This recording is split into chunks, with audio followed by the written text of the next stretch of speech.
को शिकार किया है। तभी जो रूट है वो उसके ऊपर देखता है बहुत सारे चट्टाने गिर रहा है। ये देख के वो जब उस चट्टान से बचने लगता है तभी जनवू उस रूट के सिर को पकड़ लेता है एंड वो रूट खुद की ह्यूमनॉइड फॉर्म से खुद के नॉर्मल फॉर्म में चला आता है। अब जनवू खुद के पास से वो रूट को कंज्यूम करके खुद के पावर को इंक्रीज करता है। अब इस रूट को कंज्यूम करने की वजह से उसे बहुत सारा एक्स्ट्रा एबिलिटीज मिला है। वो अभी माना को भी यूज कर सकता है एंड उसके साथ साथ वो ये भी देख सकता है खुद के बॉडी के अंदर कहां से माना फ्लो हो रहा है एंड ये जो रूट है ये धीरे धीरे उसके बॉडी के अंदर से डाइजेस्ट हो रहा है एंड ये रूट का जो पावर है एब्जॉर्ब कर लेने के बाद उसका जो इमेच्योर ड्रैगन बॉडी वो हाफ ड्रैगन बॉडी में कन्वर्ट हो जाता है। अब वो यहाँ पे एक मैजिकल स्किल को भी एक्वायर करता है जो है मैजिक सर्किट। वैसे मैजिक को कंट्रोल करना अभी भी उतना ज्यादा इजी नहीं है, बट अभी जनवू खुद के बॉडी के अंदर से जो मैजिक फ्लो है वो देख पा रहा है एंड उसका जो स्केप में काम था वो भी खत्म हो जाता है। तभी हम लोगों को दिखाया जाता है कि आर्क गार्डन का जो ब्रायन मेंबर था वो उस मॉन्स्टर्स के असॉल्ट से भी बच गया है। उसका सिर्फ और सिर्फ एक आर्म कट गया था। अब वो इस पूरे के पूरे सिचुएशन को देख के ये समझ पाता है कि ये सब कुछ जनवू का ही किया धड़ा है एंड वो यहाँ पे बहुत ज्यादा गुस्सा होता है, बट वो फिर भी डिटरमाइंड रहता है कि जनवू ने यहाँ पे जो भी प्लान किया वो उसको सैबोटेज करेगा एंड जनवू से उसका हर एक पावर को छीन लेगा एंड अगर वो यहाँ पे जनवू को हरा देता है तो शायद से यहाँ पे ब्रायन, पांते एंड फेडोरा को उनके रैंक के लिए चैलेंज कर सकते हैं एंड वो यहाँ पे केन के लिए आ रहा है। अब जनवू थोड़ा सा खुद के स्टैट्स को देखता है, यहाँ पे खुद के स्टैट्स को देख के वो ये समझ पाता है कि इस रूट को कंज्यूम करने की वजह से उसका मैजिकल एंड बाकी सारे के सारे एट्रीब्यूट्स बहुत ज्यादा बढ़ चुका है एंड उसे ये भी समझ में आता है कि अगर उसे और ज्यादा मैजिक को कंट्रोल करना है, मैजिक को यूज करना है तो ऐसे ही और भी मैजिक आइटम्स को उसे एब्जॉर्ब करना पड़ेगा। अभी तक जनवू ने सिर्फ और सिर्फ मैजिक को तभी यूज किया जब वो खुद के स्किल्स को यूज करता है, बट इस पॉइंट ऑफ टाइम से जनवू के पास और भी बहुत सारे ऑप्शन है मैजिक को यूज करने का। अब एग्जाम्पल के तौर पर हम लोग कह सकते हैं कि वो खुद के वेपन्स को एनहांस कर सकता है मैजिक से, खुद के बॉडी के किसी एक पार्ट को भी एनहांस कर सकता है जैसे लेग, हैंड या फिर कोई भी पर्टिकुलर मसल को, बट फिर भी यहाँ पे एक मैजिक फ्लो को टोटली कंट्रोल करना अभी के लिए जनवू के लिए बहुत ज्यादा हार्ड है, बिकॉज अभी भी जनवू को उसका जो मैजिक सर्किट का मास्टरी है वो बहुत ज्यादा लो है। अब उसका जो सेंसरी एनहांसमेंट है उसकी वजह से वो इस मैजिक सर्किट स्किल को भी बहुत ही आसानी से सीख ले सकते हैं जैसे उसने ब्लिंक स्किल को उतने आसानी से सीख लिया था। बट ये जो कंट्रोलिंग ऑफ मैजिक फ्लो है इसकी वजह से जनवू के ब्रेन को तो इफेक्ट होने ही वाला है। तभी वो खुद के पैर के नीचे एक लॉकेट को पड़ा हुआ दिखता है जिसे उठा के वो जब उसको खोलता है तो उसके अंदर ग्लाइडेन एंड उसके पूरे के पूरे फैमिली का पिक्चर था। अब किसी को भी पता नहीं था कि ग्लाइडेन इतने सालों से क्यों अक्षय स्नेक को हंट कर रहा था एंड यहाँ पे ये भी सोचने वाला बात है बिकॉज ग्लाइडेन स्नेक को खुद के लिए भी हंट नहीं करता था, ये जब उस स्नेक को हंट करके उसके हर एक वैल्यूएबल मटेरियल्स को सारे के सारे प्लेयर्स के अंदर बांट देता था। बट यहाँ पे ये जो पेंडेंट है जो जनवू को मिला है उसे देख के जनवू ये समझ पाता है कि वो यहाँ से इस पेंडेंट को रिट्रीव करने के लिए इस अक्षय स्नेक को इतने सालों से हंट कर रहा था। इवन जनवू का जो छोटा भाई उसके डायरी में भी यहाँ पे ग्लैड का जो फैमिली है उसके बारे में कुछ भी मेंशन नहीं किया गया, तो इसी वजह से जनवू एक कंक्लूजन में पहुंचता है कि यहाँ पे ग्लैड इसी पेंडेंट को हासिल करने के लिए अक्षय स्नेक को हंट कर रहा है। तभी जनवू उस पेंडेंट को खुद के पॉकेट में रख के खुद के मास्क को पहन के उसका जो मेन हंटिंग का रीजन है उसे स्टार्ट करता है। तभी हम लोग देख पाते हैं कि बैटलफील्ड में पूरा ब्लडी हो चुका है एंड सारे के सारे मॉन्स्टर्स एक दूसरे के साथ लड़ाई करने लगे हैं। अब ये जो orc king and goblin king एक दूसरे के साथ लड़ाई कर रहा है, अभी अचानक से उनके ही पास से जमीन खोद के अक्षय स्नेक बाहर निकलता है। अब वो बाहर निकलते ही सारे के सारे ऑर्क्स एंड गॉब्लिन्स के ऊपर अटैक करना स्टार्ट कर देता है। अब ये देख के गॉब्लिन किंग भी सोच में पड़ जाता है कि अक्षय स्नेक यहाँ पे क्या कर रहा है। अब ये देख के गॉब्लिन किंग समझ पाता है कि वो इस लड़ाई को जीत नहीं सकता, तो वो यहाँ से रिट्रीट करने का फैसला करता है। बट उसे अगर खुद के कॉमरेड्स को बचाना है तो इस स्नेक से एटलीस्ट लड़ाई करना ही पड़ेगा। अब ये देख के और कहता है कि उन लोगों ने तो वादा किया था यहाँ पे वो खुद के मरते दम तक लड़ेंगे, तो वो अभी क्या गॉब्लिन किंग इस लड़ाई से भाग रहा है। तो गॉब्लिन किंग यहाँ पे उसको बेवकूफ कह के ये कहता है कि जैसा फुलिश ऑनरिटी से ज्यादा उसे खुद के कॉमरेड्स एंड विलेज के जो लोग है उसके सेफ्टी का ध्यान रखना पड़ेगा, तो इसीलिए वो अभी स्नेक से लड़ाई करे एंड अगर यहाँ पे ऑर्क की लड़ना चाहता है तो वो खुद से लड़े, क्या कि वो वहां से चले जाता है। अब ये जो ऑर्क किंग है ये खुद के गॉड को मतलब अक्षय स्नेक को रोकने का कोशिश करता है, पर वो तो यहाँ पे भूख के मारे पागल हो गया था, वो यहाँ पे सारे के सारे मॉन्स्टर्स को अटैक देने लगता है। अब तभी अक्षय स्नेक के ऊपर से गॉब्लिन किंग आके उसके एक अटैक को करता है जिसकी वजह से अक्षय स्नेक थोड़ा सा इंजर्ड होता है, बट ये इंजरी भी काफी नहीं था उसे रोकने के लिए। तभी यहाँ पे ऑर्क किंग भी सिचुएशन को समझ पाता है एंड वो भी यहाँ पे अक्षय स्नेक को मारने के लिए उसके ऊपर अटैक करना स्टार्ट कर देता है। अब जनवू दूर से बैठे हुए ये सब कुछ देख के उसके दिमाग में सोचता है कि यहाँ पे बहुत ज्यादा मिस क्रिएट हो चुका है, बट ये सब कुछ जनवू के प्लान के अंदर ही था एंड इस पूरे के पूरे बैटल ग्राउंड में सिर्फ 10th ऑफ द मॉन्स्टर ही बचे हुए थे एंड इन सारे के सारे मॉन्स्टर्स की वजह से ही आज ये जो अक्षय स्नेक है ये खुद के साइज से 1.5 टाइम्स ज्यादा बड़ा हो गया है। अब ये जो goblin king and orc king है दोनों ही एक साथ यहाँ पे अटैक तो दे रहे थे, बट उनके अटैक भी यहाँ पे काम में नहीं लगता, वो भी बहुत ज्यादा इंजर्ड हो जाते हैं। वो खुद के कॉमरेड्स को यहाँ से भाग जाने के लिए बोलता है, तभी वो दोनों इतने ज्यादा देर से लड़ाई करने की वजह से बहुत ज्यादा थक जाते हैं। इवन तो वो एक बॉस मॉन्स्टर है, बट फिर भी अक्षय स्नेक बहुत ज्यादा पावरफुल मॉन्स्टर है जिससे मारना उतना ज्यादा आसान नहीं है। अब ये सब कुछ देख के जनवू का टाइम आ चुका है इस बैटलफील्ड में उतरने का, तभी वो खुद के स्किल को यूज करके अक्षय स्नेक के ऊपर लैंड करता है। अब ये सारे फाइट की वजह से अक्षय स्नेक का भी जो स्टैमिना था वो भी कम चुका था, इसीलिए जनवू खुद का जो बैथोरियन वैम्पेरिक डैगर का स्किल को यूज करके पूरी के पूरे अक्षय स्नेक का जो लाइफ फोर्स है उसे एब्जॉर्ब कर लेता है एंड उसे वहीं पे मार देता है। अब यहाँ पे स्नेक को मारने के बाद उसे बहुत सारा अचीवमेंट्स भी मिला था and thousands of Karma points उसके पास आ रहा था। अब उसे मारने के बाद ही जनवू अक्षय स्नेक का जो कोड है उसे वहां से बाहर निकाल लेता है। अब ओरिजिनल ये जो कोड है इसका साइज सिर्फ और सिर्फ एक मुट्ठी के बराबर होना चाहिए, बट इतने सारे dead bodies and life force को कंज्यूम करने की वजह से इस अक्षय स्नेक का जो कोड है ये इतना बड़ा हो पाया है। तभी जनवू फिर से खुद के स्किल को यूज करके इस कोड को भी वहीं पे एब्जॉर्ब कर लेता है। अब ये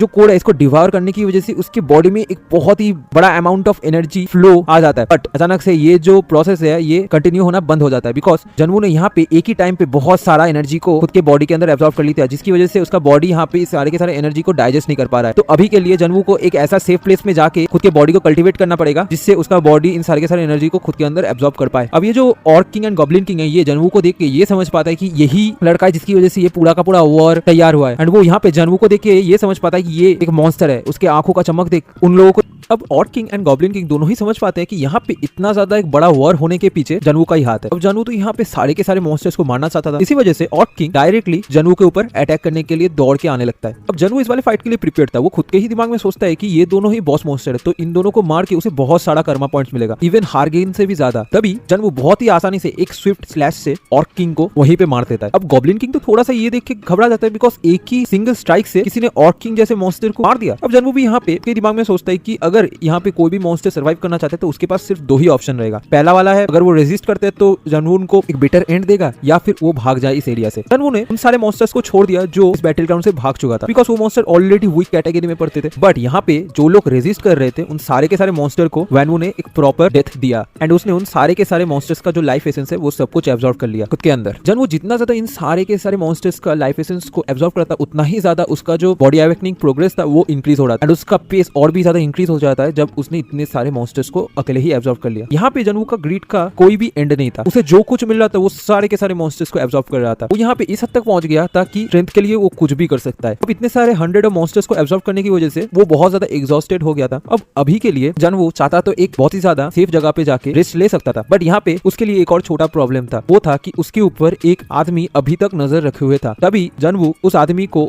खुद के हाइड आउट लोकेशन से बाहर निकलने के लिए कहता है। तभी हम लोग देख पाते हैं कि वही आर्क गार्डन का मेंबर अभी तक जनवू के ऊपर नजर रखे हुए था। वो बाहर निकलते ही जनवू को पूछ लेता है कि उसे कैसे पता कि यहाँ पे वो अभी तक छुपा हुआ था। अब जनवू भी इस क्वेश्चन के रिप्लाई में कहता है कि कोई बेवकूफ आदमी ही होगा जो उसके प्रेजेंस को महसूस नहीं कर पाएगा, बिकॉज वो जरूर से छुप सकता है बट उसका इमोशन बहुत ज्यादा उसके इस छुपने के स्किल को मिनिमाइज कर देता है, बिकॉज उसके इमोशन की वजह से वो आज डिस्कवर हुआ है। वो आर्क गार्डन का मेंबर यहाँ पे जनवू को कहता है कि वो एक मॉन्स्टर है, उसने तब से जनवू के ऊपर नजर रखे था जब से ये अकेशिया स्नेक को उसने डिफीट किया। तभी वो लड़का खुद के दिमाग में सोचने लगता है कि अगर वो जनवू की इस पावर को हासिल कर ले एंड उसके साथ साथ हर एक हिडन पीसेस को कलेक्ट कर लेता है तो उसके पास भी वही मॉन्स्टर लाइक पावर आ जाएगा जो जनवू के पास अभी है। अब जनवू यहाँ पे सार्कास्टिकली उस लड़के को कहता है कि वो कैसे ये सब कुछ हासिल करेगा। अब वो लड़का भी यहाँ पे रिप्लाई देता है कि उसे पता है कि अभी जनवू बहुत ज्यादा एग्जॉस्टेड है एंड अभी उसे कोई भी सीरियस फाइट लेने के लिए उसके बॉडी को हील करना पड़ेगा। एंड ये सब कुछ सुन के जनवू फिर से उससे पूछता है कि वो उसके पास ये सब कुछ कैसे लेने वाला है, बिकॉज जनवू यहाँ पे अकेला नहीं है। अब ये सुन के वो लड़का थोड़ा सा कंफ्यूज हो जाता है। तभी अचानक से गैलियड उस लड़के के पीछे से अपीयर होके उसके सिर के ऊपर एक एरो मार के उसे वहीं पे मार देता है। गैलियड उस पत्थर से नीचे उतर के जनवू को पूछता है कि ये जो पूरा का पूरा केओटिक सिचुएशन तैयार हुआ है इस वाले फ्लोर पे, क्या जनवू ने ये सब कुछ किया है। तो जनवू भी खुद के दिमाग में सोचता है कि ये जो लड़का था इसने सही कहा था, बिकॉज जनवू का बॉडी अभी बहुत ज्यादा एग्जॉस्टेड है एंड जनवू यहाँ पे कुछ भी नहीं कर सकता, अभी के लिए उसे रेस्ट की बहुत ज्यादा जरूरत है एंड गैलियड अभी सही टाइम पे आया है, इसकी वजह से आज जनवू का जान बच पाया है। अब जनवू तभी गैलियड को पूछता है कि ये शायद से फेट या फिर कुछ और चीज है, बिकॉज गैलियड बहुत ही ज्यादा सही टाइम पे आया है एंड अभी जनवू थोड़ा सा रेस्ट ले सकता है। तभी जनवू वो लॉकेट को गैलियड के हाथों में देता है। अब ये लॉकेट देख के गैलियड बहुत ज्यादा हैरान हो जाता है और तभी जनवू इतना ज्यादा एग्जॉस्टेड था कि वो गैलियड के ऊपर ही बेहोश हो जाता है। अब गैलियड भी खुद के दिमाग में सोचता है कि इस लड़की के दिमाग में क्या चल रहा है ये गैलियड को कभी समझ में ही नहीं आया,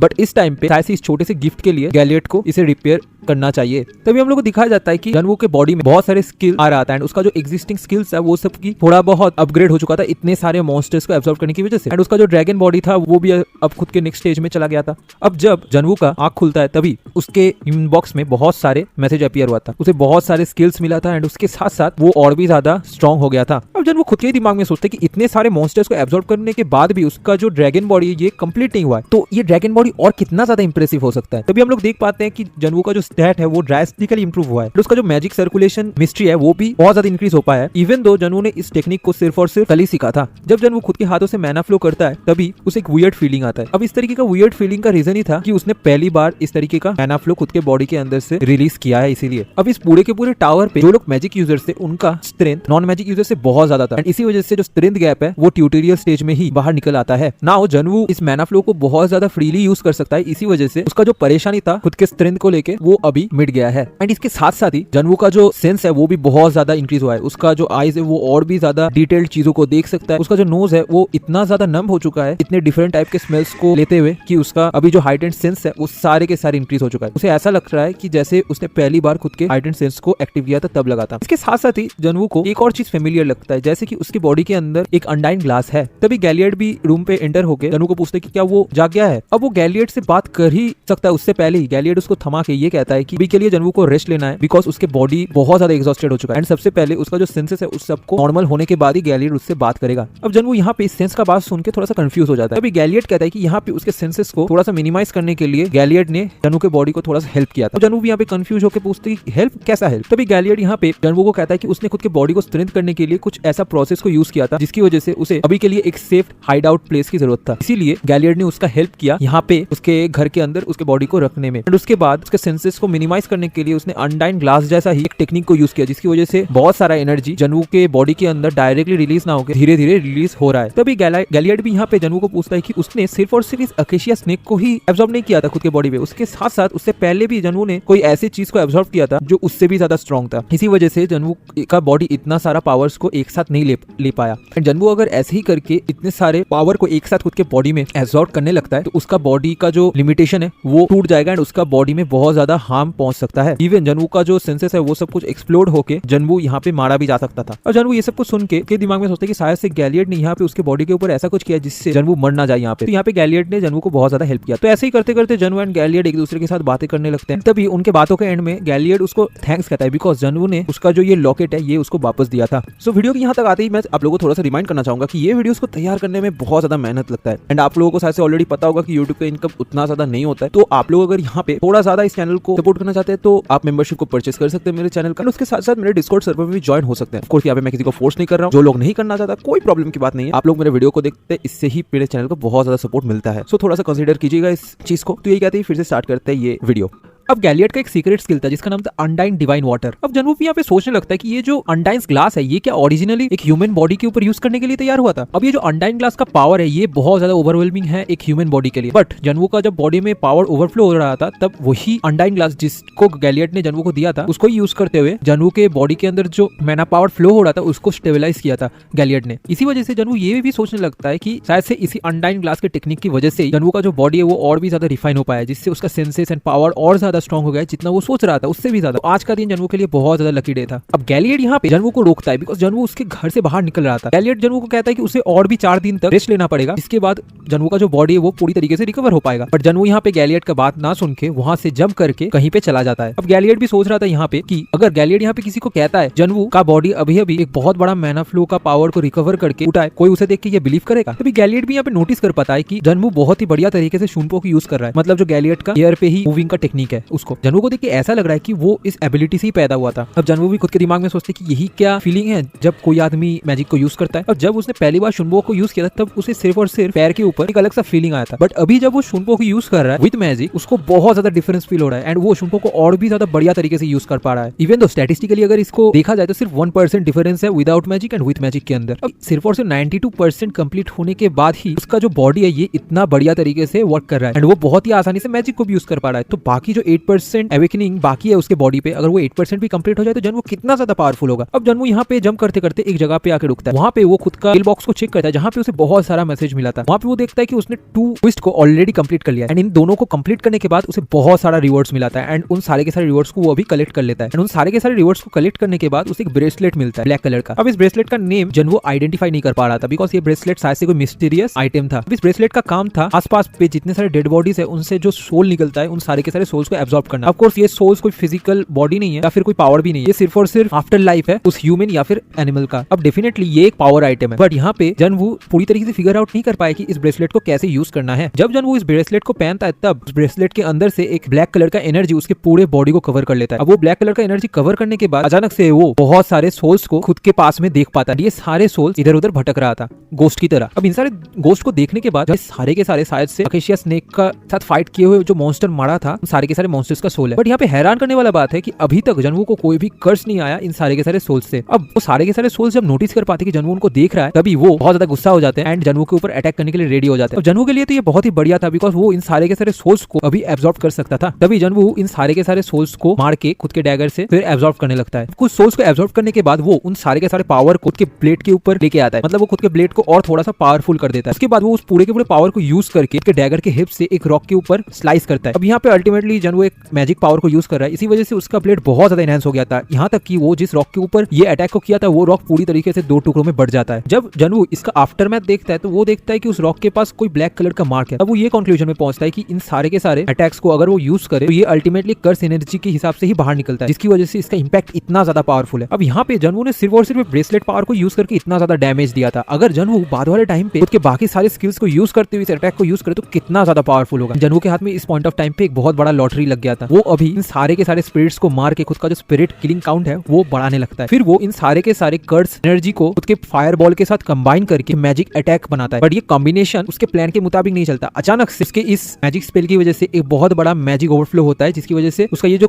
फायर बॉल है ये ब्लास्ट हो जाता है वहीं पे। अब जनवू इस ब्लास्ट से बार बार बचता है, बट यहाँ पे इस ब्लास्ट की वजह से बहुत ज्यादा डिस्ट्रक्शन भी होता है। ये जो ब्लास्ट था ये कोई भी ऑर्क एंड लिजर्ड को बहुत ही ज्यादा आसानी से मार सकता था। ये सिर्फ और सिर्फ 5 सोल्स का एनर्जी से तैयार हुआ था। इसीलिए जनवू के पावर को और ज्यादा इंक्रीज करने के लिए बाकी सारे के सारे सोल्स को यहाँ पे मार देता है, उनके पावर को एब्जॉर्ब कर लेता है। अभी यहाँ पे जनवू के पास बहुत सारा क्वेश्चन था उसके दिमाग में कि कैसे वो इन सारे के सारे कर्स टेक्निक्स को यूज कर पाए एंड उसके साथ साथ खुद के मैजिक पावर को भी, बिकॉज ये सब कुछ उसके लिए नया नया था। बट वो धीरे धीरे इन सब को समझने लगता है एंड खुद के स्किल्स को प्रैक्टिस करने लगता है खुद के फ्यूचर फाइट के लिए। अब इन दोनों बॉस मतलब जो गॉब्लिन था एंड ऑर्क था, उन दोनों को मारने के बाद गॉब्लिन से उसको एक रिवॉर्ड मिला था, इसका नाम था आई ऑफ द गॉब्लिन किंग। ये जो आई ऑफ द गॉब्लिन किंग था ये बहुत ज्यादा पावरफुल आर्टिफैक्ट था। इसको यूज करते हुए जनवू का जो फिजिकल पावर एंड उसके साथ साथ पॉइजन एंड कर्स रेजिस्टेंस बढ़ जाता है, जो जनवू का स्टाइल के लिए बहुत ही बढ़िया एक आइटम है। जनवू के पास ऑलरेडी एक ब्लैक ब्रेसलेट है जिसके साथ अगर वो इस आई ऑफ गॉब्लिन किंग को मिक्स कर दे तो इन दोनों का पावर बहुत ज्यादा हो जाता है। इन दोनों के हेल्प से अभी से जनवू हर एक कर्स से बचा रहेगा। उसके साथ साथ उसे एक जेम भी मिला है जो वही सेम काम करता है यहाँ पे, ये एक C+ आइटम है। तो इस पूरे के पूरे बॉस फाइट अकेशिया स्नेक के साथ लड़ने की वजह से जनवू को बहुत सारा यूजफुल आइटम यहाँ पे मिला था। अब यहाँ पे जनवू एंड गैलियड एक दूसरे के साथ बात कर रहा था। जनवू यहाँ पे गैलियड को थैंक्स करता है बिकॉज उसकी वजह से आज जनवू का लाइफ बच गया था। अभी गैलियड यहाँ पे जनवू को पूछता है कि क्या वो ब्लॉक F में अभी जाना चाहता है। जनवू भी यहाँ पे कहता है कि हाँ वो जाना चाहता है। ये उसके लिए मेक सेंस भी करता है बिकॉज ऑलरेडी उसने इस पूरे के पूरे फ्लोर से जो कुछ हासिल करना था वो सब कुछ हासिल कर चुका है एंड अभी जनवू के पास बहुत ज्यादा पावर भी आ चुका है जिससे वो ब्लॉक F को बहुत ही ज्यादा आसानी से क्लियर कर लेगा। अब गैलियड यहाँ पे खुद के ही दिमाग में सोच रहा है कि जब वो जनवू को पहली बार देखा था तो उसे ये पता चल गया था कि ये कोई एवरेज प्लेयर नहीं है। उसके साथ साथ जब जनवू ने शुनपो को इतनी ज्यादा इजीली यूज कर पाया तब उसे समझ में आया कि ये बहुत ज्यादा टैलेंटेड एक प्लेयर है। उसको देखते हुए गैलियड को हमेशा जनवू के भाई का याद आता है। ऑफ कोर्स यहाँ पे गैलियड को नहीं पता है कि जनवू ही उसका जो पहला स्टूडेंट था उसका बड़ा भाई है, बट उसे ऐसा भी लगता था कि क्या ये दोनों रिलेटेड हैं किसी तरीके से। तभी गैलियड यहाँ पे जनवू को एक और चीज देता है। जनवू ये देख के बोलता है कि ये क्या है। गैलियड भी कहता है कि उसने जब एक लास्ट प्लेयर को वहां पे मारा था तो उसके पास से उसको ये स्वॉर्ड मिला था एंड ये एक बहुत ही बढ़िया स्वॉर्ड है। गैलियड यहाँ पे कहता है कि ये स्वॉर्ड इतना बढ़िया कि वो शायद से इसको यूज भी कर सकता है। अगर वो नहीं भी करता है तो भी जनवू अगर इसको एक मिस्ट्री मर्चेंट के पास बेच देता है तो उसे बहुत अच्छा प्राइस मिलेगा। जनवू भी इस स्वॉर्ड को थोड़ा सा ट्राई करने के बाद ये देखता है कि इस स्वॉर्ड का बैलेंस बहुत बढ़िया है। बट जनवू का यहाँ पे main weapon of course melee range weapon जैसे कि डैगर्स एंड छोटा छोटा स्वॉर्ड्स है, तो उसके लिए इस स्वॉर्ड का कोई भी काम नहीं है, तो वो इसे मिस्ट्री मर्चेंट के पास जरूर से बेच देगा। अब यहाँ पे गैलियड थोड़ा सा कंफ्यूज था बिकॉज जनवू एक तो नया प्लेयर था बट क्यों वो ऑलरेडी आर्क गार्डन का एक एनिमी है एंड उन लोगों का जो हेडक्वार्टर है वो ब्लॉक F में है। तो जनवू के लिए ब्लॉक F में जाके इसे फाइट लेना एंड उसके साथ साथ जनवू का ये जो जर्नी है इसमें भी थोड़ा सा डिफिकल्टी आ सकता है। अब ये सुनकर तो जनवू थोड़ा सा हैरान हो जाता है। वो गैलियड से पूछता है कि क्या कौन सा आर्क गार्डन किसके साथ दुश्मनी। अब ये रिप्लाई सुन के गैलियड भी बहुत ज्यादा हैरान हो जाता है। वो कहता है कि क्या उसे नहीं पता अभी स्वॉर्ड्स के साथ जो टिसल अटैच हुआ था ग्रीन कलर का वो असली बात आर्क गार्डन के मेंबर्स को दिया जाता है जो बहुत ज्यादा हाईली स्किलफुल होते हैं एंड उनके अंदर ही एक मेंबर को जनवू ने मार दिया था यहाँ पे। अब यहाँ पे जनवू को ये समझ में आता है कि ये जो मेंबर्स उनको मारा था जनवू ने वो सारे के सारे असलियत नॉर्मल स्कैवेजर्स नहीं थे, उसके साथ साथ वो लोग एरेंग ग्रुप का मेंबर आर्क गार्डन का सोल्जर्स एंड सूरा ग्रुप का भी मेंबर था। यहाँ पे थोड़ा बहुत सोचने के बाद जनवू सब कुछ को समझ पाता है कि कैसे उसका भाई ने यहाँ पे आर्टिया ग्रुप के साथ इन सारे के सारे स्कैवेजर्स को कंट्रोल में रखा था, बट तभी एरेंग ग्रुप आके इन सारे स्कैवेजर्स के ऊपर कंट्रोल ले लेता है। अब यहाँ पे अगर एरेंग ग्रुप का यही इंटेंशन था कि वो हर एक स्कैवेजर्स को कंट्रोल में रखेगा तो यहाँ पे इतने सारे डेथ्स क्यों हुआ था। जरूर से यहाँ पे एरेंग ग्रुप का कोई ना कोई खुद का इंटेंशन है। ये सब कुछ को सोचते हुए जनवू ये भी समझ पाता है कि डियोली एंड खान दोनों ही अभी एरेंग ग्रुप का मुकाबला करने के लिए ब्लॉक एफ के गया है। डियोलियन खान ऑलरेडी बहुत ज्यादा स्ट्रॉन्ग वॉरियर्स है, बट अगर वो अभी एरंग ग्रुप के साथ डील करने गया है तो ये उसके लिए बहुत ज्यादा प्रॉब्लमेटिक होने वाला है। शायद खान एंड डियोली दोनों ही एरंग ग्रुप के हाथों से अभी तक मारा गया है, बिकॉज अगर वो दोनों इस फाइट में जीत जाते हैं तो बहुत सारे रूमर्स अभी तक सर्कुलेट यहाँ पे होना चालू हो जाएगा, उन लोगों ने एरंग ग्रुप को डिफीट कर लिया। बट यहाँ पे ऐसा कोई भी रूमर सर्कुलेट नहीं हुआ है। इसका मतलब आइदर वो दोनों मारे गए हैं या फिर कैप्चर कर लिए गए हैं। अब ये सब कुछ सोचते सोचते ही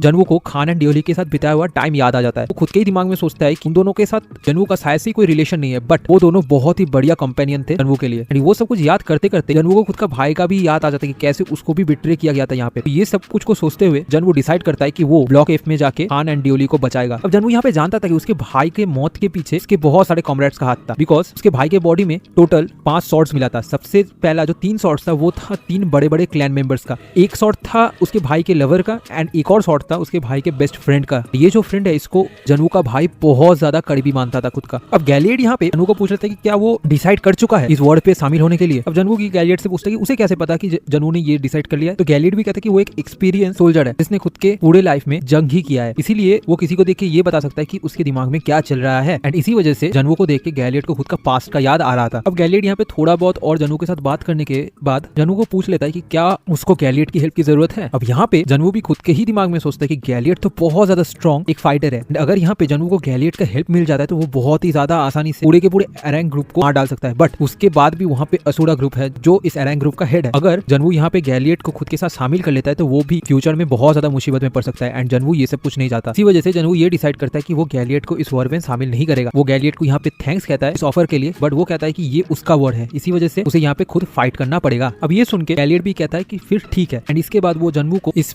फ्यूचर फाइट के लिए गुड लक कहता है। अब जनवू भी यहाँ पे गैलियड को थैंक यू कह वहां से चला जाता है। जनवू सबसे पहले थोड़ा सा खुद का टाइमर को देखता है, यहाँ पे उसके पास सिर्फ और सिर्फ 4.5 दिन बचा था इस पूरे के पूरे ट्यूटोरियल को खत्म करने के लिए, एंड उसे यहाँ पे फर्स्ट प्लेस भी लेके आना था। इसी वजह से उसे बहुत ही जल्दी ब्लॉक एफ में जाके पूरे के पूरे एरंग ग्रुप को डिफीट करके डियोलियन खान को बचाना है। उसके बाद 1 दिन के अंदर अंदर बाकी सारे के सारे स्टेजेस को कंप्लीट भी करना है इस ट्यूटोरियल में। अब ब्लॉक एफ में एरंग ग्रुप का एक पूरा का पूरा कैसल था उनके बेस के हिसाब से। तभी यहाँ पे एरंग ग्रुप का लीडर खुद के सबऑर्डिनेट को पूछ लेता है कि यहाँ पे जनवू का लोकेशन क्या है। अब यहाँ पे उसका सबऑर्डिनेट भी रिप्लाई देता है कि उसे अभी तक नहीं पता कि वो लड़का कहाँ पे गया है, बिकॉज ब्लॉक ही ऑलरेडी एक बहुत बड़ा एरिया है, वहाँ पे एक सिंगल पर्सन को ढूंढना थोड़ा सा मुश्किल का काम है। अब यहाँ पे एरंग ग्रुप का लीडर जनवू से बहुत ज्यादा गुस्सा था। यहाँ पे कैप्टन खुद के दिमाग में सोचता है कि कैसे जनवू ने इस पूरे के पूरे एरंग ग्रुप को लगभग 70% तक खत्म कर दिया है, सिर्फ और सिर्फ एक मॉन्स्टर रश को तैयार करके। एंड जो स्क्वाड 1 था, उस स्क्वाड के अंदर जितने सारे रूकी प्लेयर्स थे उनके साथ भी कैप्टन का कोई भी कॉन्टैक्ट नहीं है। ये जो रूकी स्क्वाड है ये असुरा शॉर्ट क्लैन को ज्वाइन करने वाला था बहुत जल्दी। एंड उसके साथ साथ जितने सारे स्कैवेजर्स थे जो आर्टिया ग्रुप को डिस्ट्रॉय होने के बाद तैयार हुआ था, उन सारे के सारे स्कैवेजर्स को भी जनवू ने मार दिया था। एंड उसके साथ साथ जो बाकी सारे मेंबर्स थे वो भी कहाँ पे चले गए ये भी कैप्टन को नहीं पता। एंड और भी बहुत सारे मेंबर्स तो अभी गायब हैं इस पूरे के पूरे एरंग ग्रुप से। एंड यहाँ पे ये कहना भी सही रहेगा कि ये पूरा का पूरा एरंग ग्रुप अभी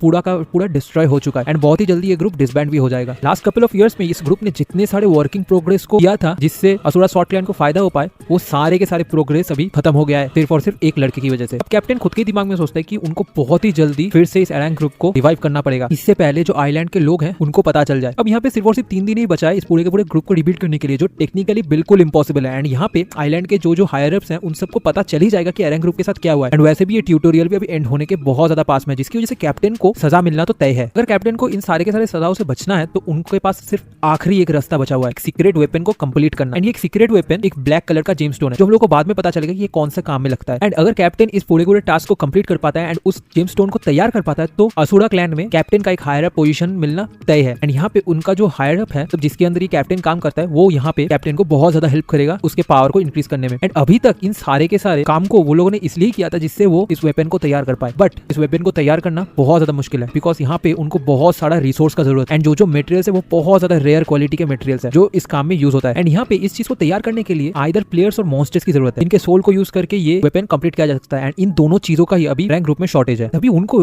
ये याद आता है कि उनके पास ऑलरेडी तो हायर रैंक मटेरियल है, यहाँ पे शायद से कैप्टन उस मास्क का यानी कि जनवू का भी यूज कर सकता है उसके इस काम को कंप्लीट करने के लिए। तभी कैप्टन का सबऑर्डिनेट भी ये कहता है कि जनवू का अभी जो करंट लोकेशन है वो शायद से ब्लॉक एफ की तरफ है बिकॉज वो ब्लॉक एफ में अभी आ रहा है। तभी कैप्टन भी यहाँ पे खुद के सबऑर्डिनेट को ऑर्डर देता है जनवू का तलाश जारी रखने के लिए। तभी कैप्टन भी यहाँ पे सीरियस हो जाता है एंड वो खुद के दिमाग में सोचते हैं कि अभी के लिए उनको सारे के सारे मटेरियल्स को यूज करना पड़ेगा जो उनके पास अभी अवेलेबल है। तभी हम लोग देख पाते हैं कि कैप्टन यहाँ पे खान एंड डियोली के पास आया, वो दोनों का ही हालत बहुत ज्यादा खराब है, वो दोनों बहुत ही बुरी तरीके से कैप्टन के पास से हार गए थे। अब यहाँ पे कैप्टन दोनों के साथ ही बात करने लगता है कि कैसे आज खान की वजह से डियोली भी यहाँ पे मरने वाला है। डियोली एक बहुत ही बढ़िया सोल्जर है बट खान की एरोगेंस की वजह से आज वो दोनों ही एरंग ग्रुप के हाथों में पकड़ा गया है। अभी कैप्टन खान को ये भी एक्सप्लेन करता है कि इतने सारे स्कैवेजर्स ने इतने सारे प्लेयर्स को एरंग ग्रुप के अंडर में रहते हुए कैसे मारा, बिकॉज वो लोग इन सारे के सारे प्लेयर्स के डेड बॉडी से एक इतना ज्यादा पावरफुल वेपन तैयार कर रहा है जो इस पूरे के पूरे टावर का जो पावर रैंक है वो रैंक को हिला देगा। अब कैप्टन यहाँ पे कहता है कि ओरिजिनली उन लोगों का प्लान था कि इन दोनों को बहुत ही ज्यादा स्लोली एसेंस में कन्वर्ट करके उस वेपन को क्रिएट करेंगे, बट अभी उनका जो ओरिजिनल प्लान है वो बहुत ज्यादा चेंज हो चुका है। कैप्टन यहाँ पे इन दोनों को बहुत ही जल्दी मारने वाले हैं। अब ये सब कुछ बातें कह के कैप्टन वहां से चला जाता है। खान यहाँ पे खुद के दिमाग में सोचता है कि अगर वो यहाँ पे मारा भी जाता है तो भी उसे कोई प्रॉब्लम नहीं है, बट यहाँ पे उसको ड्योली का जान बचाना है, बिकॉज ये उसका ही गलती है कि उसने हेड ऑन फाइट लिया एरंग ग्रुप के साथ, वो भी उनके ही बेस में। एंड वो जब भी ड्योली के बारे में यहाँ पे सोचता है तब भी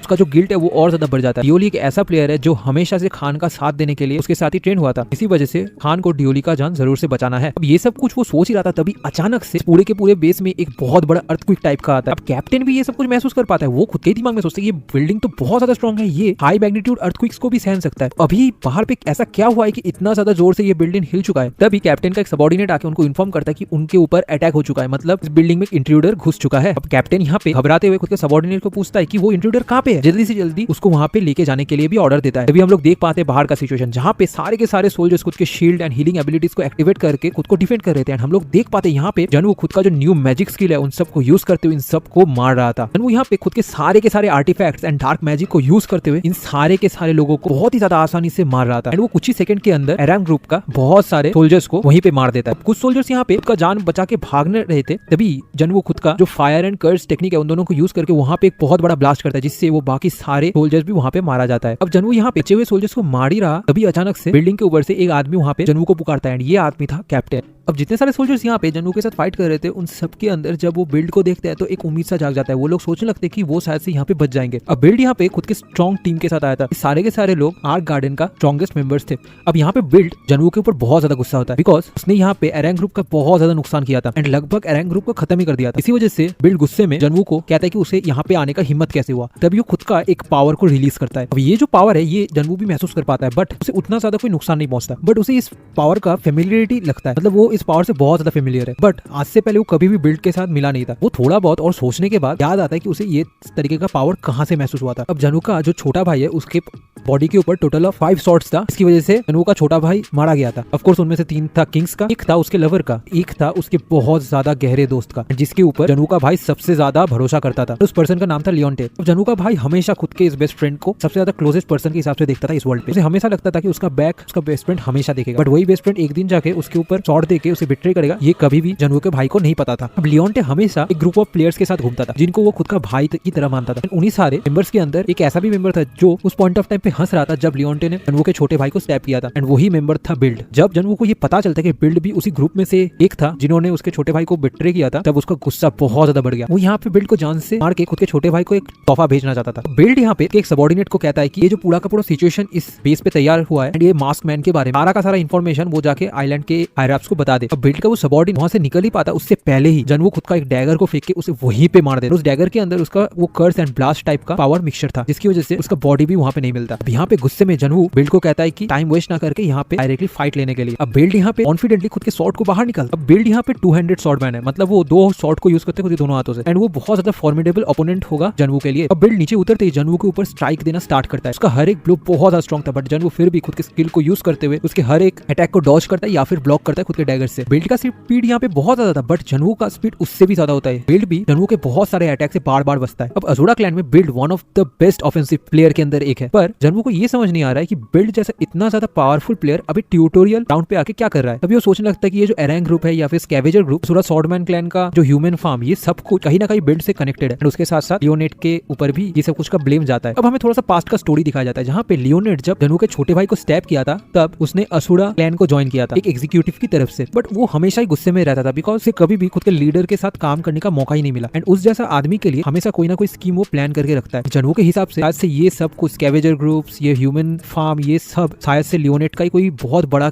प्लान का हिस्सा है। अब जनू यहाँ पे इतने ज्यादा स्पीड से बिल्ड के ऊपर अटैक कर रहा था कि उसके लिए सारे के सारे अटैक्स को ब्लॉक करना बहुत ज्यादा मुश्किल हो जाता है। बिल्ड भी यहाँ पे समझ पाता है कि जनू यहाँ पे बहुत ज्यादा स्ट्रॉन्ग है, उसके अकेले के लिए जनू को हराना बहुत ज्यादा मुश्किल है। बिल्ड खुद के दिमाग में सोचता है कि ये जो आदमी उसके सामने है जिसके साथ वो फाइट कर रहा है वो तो कुछ दिन पहले ट्यूटोरियल राउंड में था, वो अभी के लिए इतना ज्यादा स्किलफुल है, उसे तो सिर्फ और सिर्फ एक एमेचर प्लेयर रहना चाहिए था। इतना ज्यादा ग्रोथ किसी को कैसे मिल सकता है इतने कम टाइम में। अभी जनू बिल्ड के फेस के ऊपर एक बहुत जोरदार किक मारता है, इसकी वजह से बिल्ड का जो नोज है उससे ब्लड निकलना स्टार्ट हो जाता है। जनू यहाँ पे एरोगेंटली बिल्ड को कहता है कि उसका जो फाइटिंग स्टाइल है वो बहुत ज्यादा बुरा है। वो इस फाइटिंग से कभी भी जनवू को हरा नहीं सकता। बट वो पास्ट में तो बहुत अच्छा एक सोल्जर था। उसका सारा का सारा स्किल तभी चला गया जब उसने एक डॉग की तरह उस आदमी को फॉलो करना स्टार्ट कर दिया। ये सब कुछ सुन के बिल्ड भी समझ पाता है कि ये जो आदमी है ये उसके बारे में बहुत पहले से जानता है। बिल्ड खुद के दिमाग में सोचता है कि ये आदमी असलियत पे है कौन। फिर जनवू एक और बिल्ड के ऊपर बहुत ज्यादा स्ट्रॉन्ग अटैक करता है, जिसकी वजह से बिल्ड के मुंह से भी ब्लड निकलना स्टार्ट हो जाता है। उसके साथ साथ उसका एक आर्म भी कट जाता है। अब जनवू यहाँ पे बिल्ड को मार पाता है उससे पहले बिल्ड का जो सबऑर्डिनेट्स था वो सारे के सारे आके बिल्ड को प्रोटेक्ट करने के लिए उसके फ्रंट में खड़े हो जाते हैं। बट जनवू उनको भी बहुत ज्यादा इजीली खुद की कर्स टेक्निक को यूज करते वहीं पे मार देता है। अब बिल्ड यहाँ पे खुद के हर एक सबऑर्डिनेट्स को ऑर्डर देता है जनवू को रोके रखने के लिए। वो वहां से भागना स्टार्ट करता है बेस के अंदर। अब बाकी सारे सोल्जर्स तो बहुत ज्यादा डरे हुए थे, वो यहाँ पे जनवू के साथ फाइट नहीं लेना चाहते थे। बट बिल्ड यहाँ पे खुद का एक और टेक्निक को यूज करता है जिसका नाम है कंट्रोल पपेट। इसने कभी भी स्किल का यूज नहीं किया था पहले, बट आज उसको जनवू के अगेंस्ट में इस स्किल का यूज करना पड़ा। स्किल की वजह से वो सारे के सारे लोग जनवू के ऊपर ना चाहते हुए भी अटैक करना स्टार्ट करते हैं। जनवू उन सब को मारना भी स्टार्ट करता है। अब यही मौका देख के बिल्ड वहां से भागने लगता है एंड खुद के दिमाग में सोचते हैं कि अगर उसके पास वो स्टोन आ जाता है तो यहाँ पे जनवू को हरा सकता है। उसके पावर के हेल्प से वो जनवू को शायद से मार भी देगा। चैप्टर के स्टार्टिंग में हम लोग देख पाते कि जनवू यहाँ पे आर्क गार्डन का जितने सारे सोल्जर्स थे उन सबको बहुत ही ज्यादा बेरहमी से मार रहा था। यहाँ पे उसने सारे के सारे आर्क गार्डन के मेंबर्स को मार दिया। हम लोग समझ पाते हैं कि इतने सारे मेंबर्स मरने के बाद आर्क गार्डन ग्रुप लगभग एंड हो चुका है। बट इतने सारे लोगों को मारने के बाद भी जनवू का जो गुस्सा है वो ठंडा नहीं होता, बिकॉज रैंक ग्रुप का अभी तक एक मेंबर जिंदा है जो है बिल्ड। अब खान यहाँ पे उसके साथ बात कर रहा था। वो सोचता है कि कैसल के बाहर चल क्या रहा है, बिकॉज यहाँ पे बहुत सारे आवाजें उसको सुनाई दे रहा है। वो ये तक बिलीव नहीं कर पा रहा है कि आज वो लोग यहीं पे मरने वाले हैं because of their bad luck. तभी अचानक से खान को डियोली का आवाज सुनाई देता है। तभी डियोल यहाँ पे बेहोशी से अभी जाग चुका था। वो खान को कहता है कि यहाँ पे बैड लक की वो नहीं है, खान खुद है। डियोल तो सिर्फ यहाँ पे खान को फॉलो करते करते डेथ हो चुका है यहाँ पे। तभी खान एंड डियोल के बीच में एक क्यूट सा झगड़ा स्टार्ट हो जाता है। वो दोनों एक दूसरे के साथ बात करने लग जाती है कैसे डियोल अगर यहाँ पे पकड़ा गया है तो वो उसके लिए एक लकी चीज है। डियोल भी उसके रिप्लाई में सार्कास्टिकली कहता है कि डियोल तो सिर्फ यहाँ पे खान का कंपनी देने के लिए आया था। वो सिर्फ यहाँ पे खान को चीयर करता बिकॉज उसे पता था कि खान कितना ज्यादा बैड लकी है। तभी खान एंड डियोल के बीच में एक छोटा सा झगड़ा चलता है। तभी खान इस झगड़े को थमा के यहाँ पे डियोली को थोड़ा शांत होकर कहता है कि वो अभी फाइट नहीं करना चाहता डियोली से। उसके दिमाग में अभी सिर्फ एक ही क्वेश्चन है, केन क्या कर रहा है पॉइंट ऑफ टाइम पे। तभी डियोल भी कहता है कि यहाँ पे शायद से केन अभी ब्लॉक जी को कंप्लीट करने वाला होगा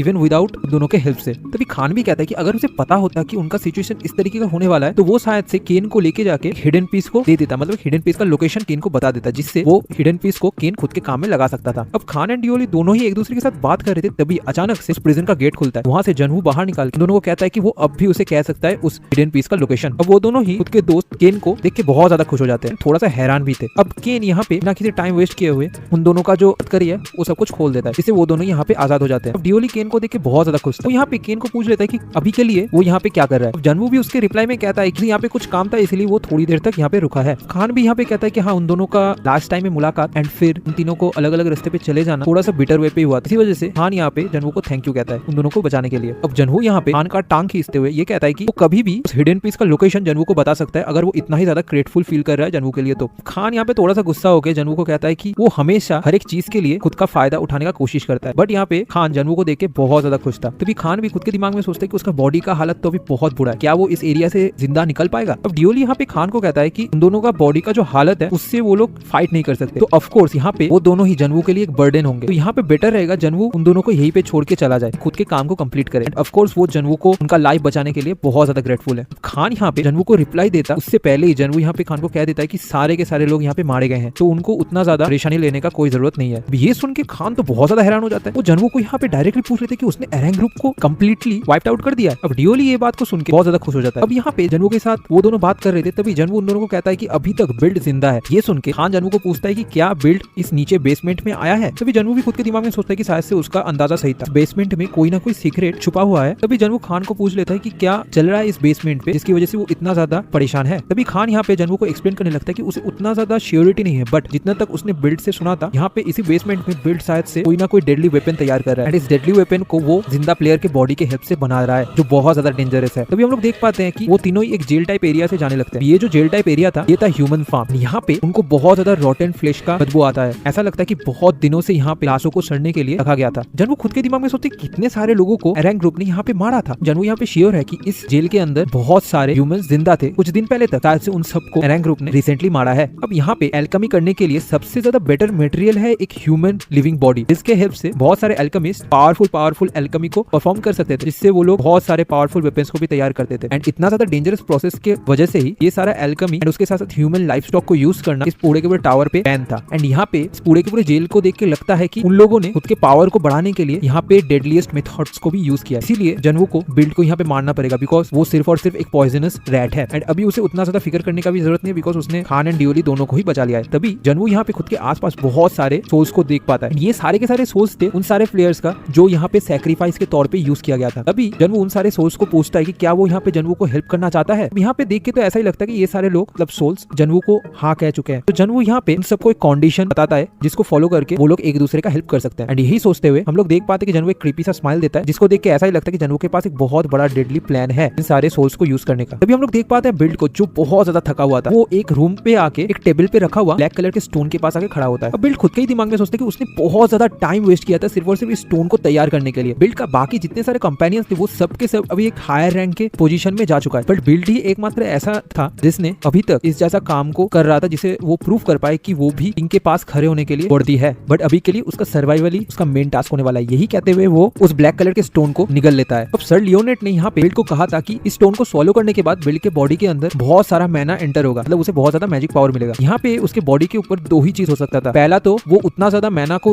कंट्रोल नहीं कर पाएगा एंड उसके बॉडी वहीं पे ब्लास्ट कर जाएगा, या फिर उसे एक बहुत ज्यादा ग्रेट पावर मिलेगा स्टोन के हेल्प से। बट यहाँ पे स्टोन को सॉलो करने के बाद बिल्ड थोड़ी देर तक रुका रहता है, बट उसे खुद के बॉडी के अंदर कोई भी चेंजेस महसूस नहीं होता। ये देख के बिल्ड बहुत ज्यादा हैरानी में पड़ जाता है कि क्यों यहाँ पे उसके बॉडी के ऊपर कोई भी मैजिक का इफेक्ट नहीं हुआ। वो खुद के दिमाग में सोचने लगता है कि यहाँ पे चल गया रहा है, क्या उसने कुछ गलत चीज किया था जिसकी वजह से उसका ये जो स्टोन है वो एक तरीके से तैयार नहीं हो पाया। वो यहाँ पे खुद को क्वेश्चन करने लगता है कि क्यों उसके साथ ही ये सब हो रहा है। तभी हम लोग देख पाते हैं कि उसके पीछे से जनवू आता है जिसे बिल्ड भी महसूस कर पाता है। अब जनवू यहाँ पे कहता है कि उन्होंने जो स्टोन को तैयार किया था उसे देख के तो इतना ज्यादा कोई पावरफुल चीज नहीं लगता है। पहले से ही बिल्ड का जो आखिरी बचने का प्लान था वो यहाँ पे फेल हो चुका है। उसके बाद से जनवू भी यहाँ पे आके बिल्ड को बहुत ज्यादा टॉन्ट कर रहा था, जिसकी वजह से बिल्ड बहुत ज्यादा गुस्सा हो जाता है। वो यहाँ पे जनवू को बहुत ज्यादा उल्टा सीधा बातें कहता है। उसके साथ साथ ये भी पूछ रहे थे क्यों यहाँ पे जनवू खुद का टांग इन सारे चीजों के अंदर लेके आ रहा है, इवन दो ये सारे के सारे चीज जनवू से बिल्कुल भी रिलेटेड नहीं था। एंड उसके साथ साथ वो क्यों यहाँ पे बिल्ड को हैरेस कर रहा है, उसके साथ बिल्ड का क्या दुश्मनी है। ये सब कुछ सुन के जनवू यहाँ पे खुद के मास्क को उतार देता है बिल्ड के सामने। तब वो बिल्ड को पूछता है कि उसे क्यों लगता है कि वो इतना ज्यादा काम यहाँ पे किया है सिर्फ और सिर्फ एरेंग ग्रुप को डिस्ट्रॉय करने के लिए। जब बिल्ड उसका चेहरा देखता है तो वो बहुत ज्यादा घबरा जाता है, बिकॉज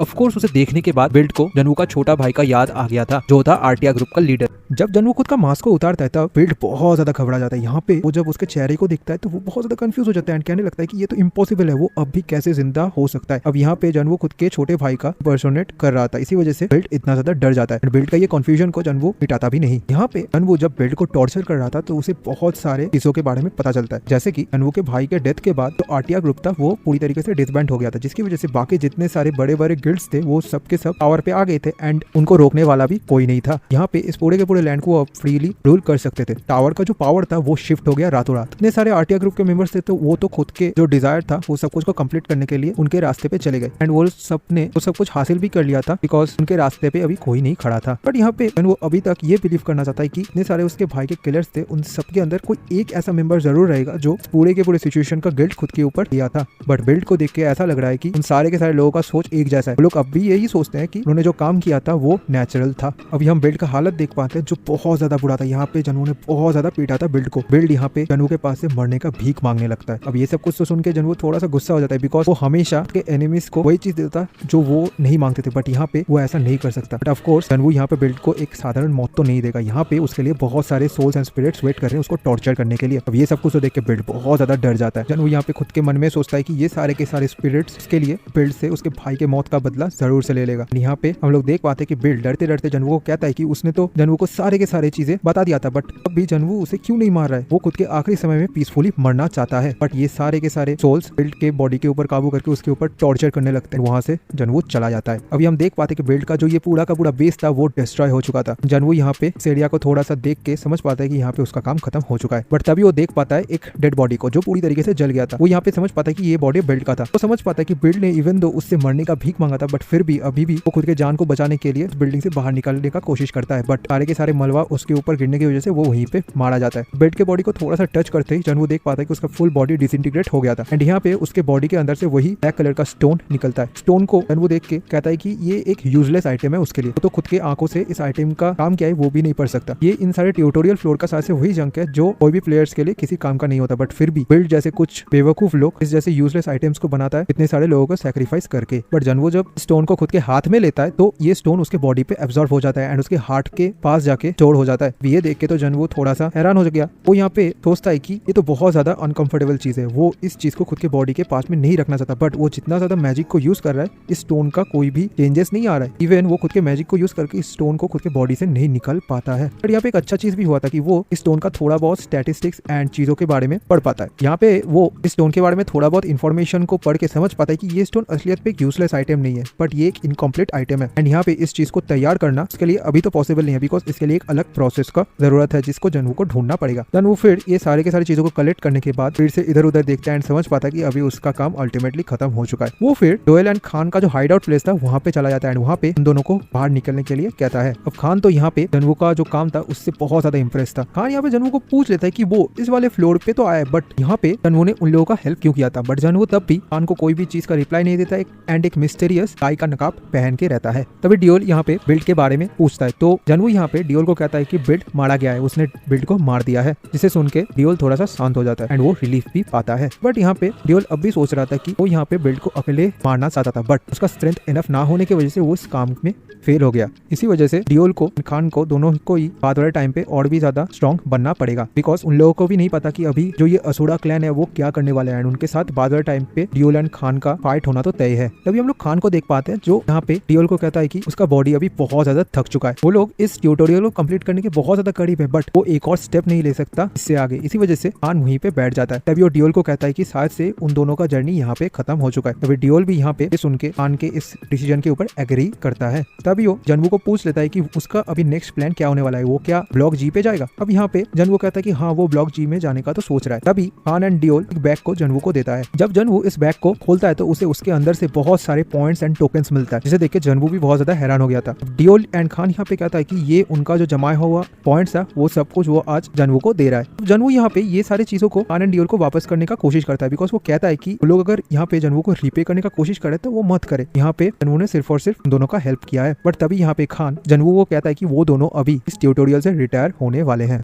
अब जनवू तो ये बात को सुन के बहुत ज्यादा हैरान हो गया था। तभी यहाँ पे खान एंड डियोल कहती है कि अब जनवू बिल्ड के पूरे ग्रुप के साथ लड़ने में बिजी था, तभी जन एंड डियोल यहाँ पे बैठ के उनका जो सिचुएशन है उस बारे में सोच रहे थे। एंड यहाँ पे वो लोग डिसाइड करते हैं कि अभी के लिए वो लोग जो नेक्स्ट फ्लोर है वहाँ पे नहीं जाएंगे, बिकॉज उनका अभी का जो हालत है उससे अगर वो लोग नेक्स्ट फ्लोर पे जाएंगे भी फिर भी उनको कोई भी फायदा नहीं मिलने वाला। एंड यहाँ पे बुरा चीज ये होगा कि जो वीक प्लेयर्स है वो लोग खान एंड डियोल को टारगेट बनाएंगे एंड उन दोनों का जो प्रोग्रेस है वो सब कुछ खत्म हो जाएगा। अभी ये जो ट्यूटोरियल है इसका मेन प्रॉफिट रहता है फर्स्ट एंड सेकंड प्लेसिंग में। यहाँ पे खान एंड डियोल का ऐसा हालत भी नहीं है कि वो के प्लेसिंग को और ज्यादा इंप्रूव कर पाए। इसी वजह से वो दोनों ने यहाँ पे ये डिसीजन लिया है एंड उन लोगों ने डिसाइड किया है कि इस राउंड को वो फिर से ट्राई करेंगे नेक्स्ट टाइम पे। अब ये सारी बातें सुन के जनवू तो समझ पाता है कि वो लोग क्यों यहाँ पे इन सारी चीजों को उसे दे दिया था। Because first and second ranking का प्राइस है वो सच में बहुत ज्यादा ट्रिमेंडस अमाउंट ऑफ प्राइस है एंड वही सबसे ज्यादा प्रॉफिटेबल प्राइस भी है। एंड यही प्राइस को अचीव करने के लिए ही तो जनवू अभी तक इतना ज्यादा ग्राइंड कर रहा था। बट तभी उसे डियोल का एक बात खटकता है। वो यहाँ पे डियोल को पूछ लेता है कि क्या वो लोग फिर से इस ट्यूटोरियल राउंड को खेल सकते बाद वाले टाइम पे। डियोल भी कहता है कि हाँ ऑफ कोर्स, क्या उसे इस बारे में पता नहीं है। जो सुन के तो जनवू का जो जमीन था वही खिसक जाता है। तो डियोल यहाँ पे जनवू को एक्सप्लेन करता है कि जो सारे प्लेयर्स थे वो जितने चाहे उतनी बार ये ट्यूटोरियल राउंड को खेल सकते हैं, बिकॉज वो लोग खुद को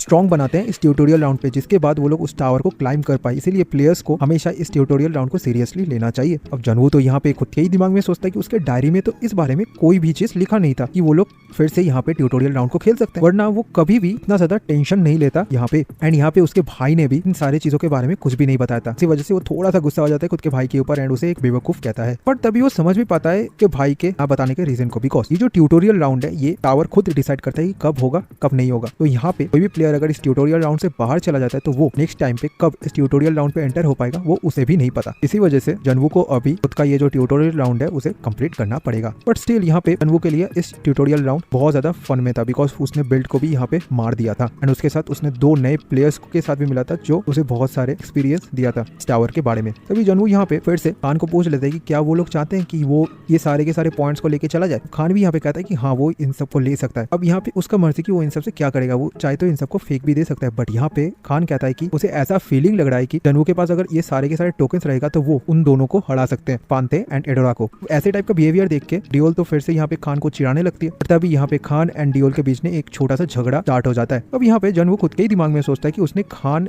एंड डियोल के मुंह से एंड और भी बहुत सारे प्लेयर्स प्लेयर्स के मुंह से इन दोनों प्लेयर्स पांते एंड इडोरा के बारे में सुना हुआ है एंड उसने जितने बार रैंकिंग चार्ट को देखा है उतनी बारी first and second position in दोनों के पास ही था एंड शायद से यहाँ पे मोस्ट प्रोबेबली जनवू को इन दोनों के साथ मुलाकात हो सकता है ब्लॉक जी में। तभी यहाँ पे जनवू खान एंड डियोल को पूछ लेता है कि ये पांते एंड इडोरा किस टाइप के प्लेयर्स हैं। तभी खान यहाँ पे एक ही वर्ड पे जनवू को एक्सप्लेन करता है कि वो दोनों मॉन्स्टर्स हैं। यहाँ पे खान ने बहुत बार इडोरा एंड पांते को रैंक में आउटरन करने का कोशिश किया है बट हर टाइम वो फेल हुआ है। बट यहाँ पे खान जनवू को समझाता है कि इसे कुछ भी करने का जरूरत नहीं है। खान एंड डियोल ने जितने सारे पॉइंट जनवू को दिया था उन सबको कंबाइन करके जनवू के पास जितने सारे पॉइंट्स है वो सबके साथ जनवू आराम से टॉप रैंकिंग को लेके चला जा सकता है। इस वजह से उसे पांते एंड इडोरा के साथ डायरेक्टली फाइटिंग करने का भी जरूरत नहीं पड़ेगा। तभी यहाँ पे कहता है जनवू की हाँ वो समझ गया है। अब खान भी कहता है कि हाँ यही एक मैच का ऑनर है, यही है स्पोर्ट्समैनशिप। तभी हम लोग देख पाते हैं कि खान एंड डियोल यहाँ पे जनवू को हार्ड अगेंस्ट क्राउन भी दे देता है। फिर वो तीनों ही यहाँ पे बहुत ज्यादा हंसी मजाक करते हैं। अब जनवू के पास यहाँ पे 2 दिन था ये ट्यूटोरियल राउंड को खत्म करने के लिए, बट उससे पहले उसे एक और काम करना था एंड ये सारे के सारे काम को करना इसके लिए बहुत ज्यादा जरूरी था एंड वो बहुत ही जल्दी इस काम को खत्म करना चाहता था। तभी वो हार्ड अगेंस्ट लेयर का जो मिसिंग पीस है उसे ढूंढने के लिए ब्लॉक एफ का जो अंडरग्राउंड टनल है वहाँ पे चला जाता है। वहाँ पे एक टाइप का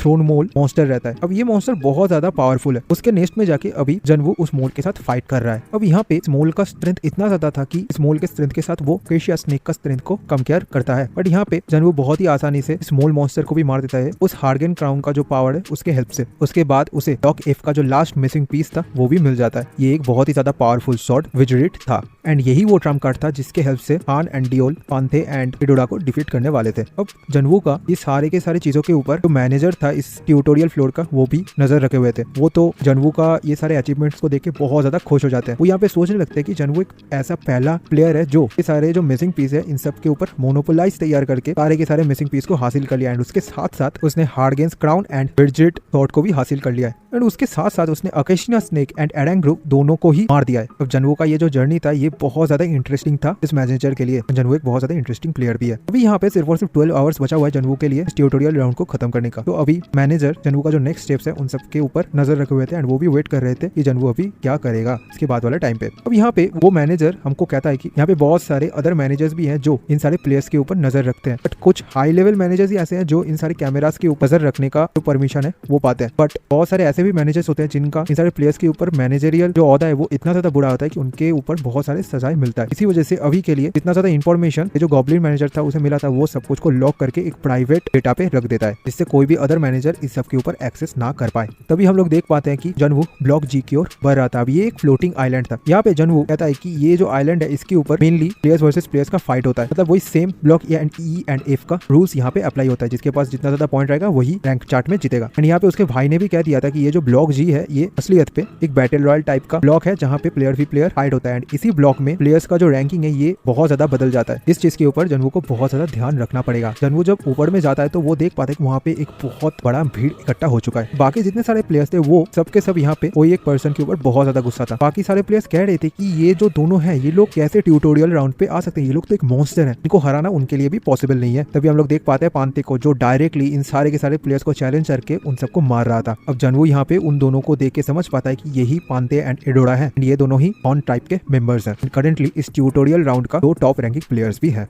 अब यहाँ पे पांथे को दिखाया जाता है जो खुद के फुल पावर को इन सारे प्लेयर के सामने डेमोन्स्ट्रेट कर रहा था। अब यहाँ पे जनवू कहता है कि इस टावर के अंदर जितने सारे डिफरेंट बींग्स एग्जिस्ट करते हैं उनके अंदर एक one of the most powerful being है इनकार्नेशन ऑफ सबकॉन्शियस एंड उनके अंदर ही ये दोनों बिलोंग करते हैं। पांथे का स्ट्रेंथ थे तो सबके सब प्लेयर्स बहुत ज्यादा डरे हुए थे। वो यहाँ पे सारे प्लेयर्स को कहता है कि वो लोग ऐसे करके खड़े क्यों है। लोगों को तो देख के ऐसा लगता है कि वो लोग प्लेयर्स ने सिर्फ और सिर्फ कुछ स्टूपिड क्लियर क्रो डॉल्स हैं। तभी पांथे यहाँ पे लोगों के ऊपर दौड़ के अटैक करने के लिए जाने लगता है। पांथे को इस तरीके से आते हुए देख के सारे प्लेयर्स खुद का जो शील्ड था वो सब कुछ एक्टिवेट कर लेता है। बट ये शील्ड इतना ज्यादा कमजोर होता है कि पांथे का जो ब्रूट स्ट्रेंथ था उसके थ्रू ही पांथे इन सारे शील्ड्स को तोड़ देता है। पांथे सिर्फ एक पंचेस से ही एक प्लेयर्स को मार रहा था। ऐसे ही करते करते वो बहुत सारे प्लेयर को मार देता है। इस तरीके से इतने सारे प्लेयर्स को मरते हुए देख के बाकी बचे हुए प्लेयर्स तो बहुत ज्यादा घबरा जाते हैं। वो लोग सोचने लगते हैं क्या उनको यहाँ पे फाइट करना चाहिए पांथे के साथ या फिर नहीं। बट तभी यहाँ पे पांथे उन लोगों को फिर से कहता है कि वो लोग ऐसे करके एक प्लेस पे खड़े क्यों हैं। फिर वो उन लोगों को भी मारने लगता है। जनवू तो ये सब कुछ देख के समझ पाता है कि पांथे बहुत ज्यादा स्ट्रॉन्ग है एंड यहाँ पे पे ये चीज बिल्कुल भी सरप्राइजिंग नहीं है कि पांथे ने अकेशिया स्नेक को हरा दिया है। बट यहाँ पे जो अदर वन मतलब एडोरा है उसके बारे में जनवू थोड़ा सा सोचने लगता है कि एडोरा लड़की कैसी है। ये लड़की पांथे का सिस्टर है एंड उसके साथ साथ ये जो ट्यूटोरियल राउंड है उसमें टॉप रैंकिंग होल्ड करके रखी है। तो खान ने यहाँ पे इन दोनों के बारे में जनवू को बहुत बढ़िया तरीके से बताया था। सबसे पहले वो बताया था कि पांथे एक ऐसा प्लेयर है जो खुद के ब्रूट स्ट्रेंथ से काम करता है एंड यहाँ पे वो बहुत ज्यादा ब्रूटल भी है। उसके साथ फाइट करने से कोई भी ओपोनेंट को ऐसा लगता है कि वो एक माउंटेन के सामने खड़ा हुआ है। बट वहीं पे अगर हम एडोरा की बात करें वो थोड़ी सी अलग है। यहाँ पे उसे देख के एक अजीब सा डर महसूस होता है कोई भी प्लेयर को। उसको हम लोग एक ओशन के साथ कंपेयर कर सकते हैं। जैसे कि ओशन का डेप्थ हम लोग कभी भी मेजर नहीं कर सकते, वैसे ही एडोरा का भी इतना ज्यादा डेप्थ है वो कभी भी मेजर नहीं किया जाता। वो एक डीप ओशन की तरह दिखती है। यहाँ पे हम लोग एक बड़े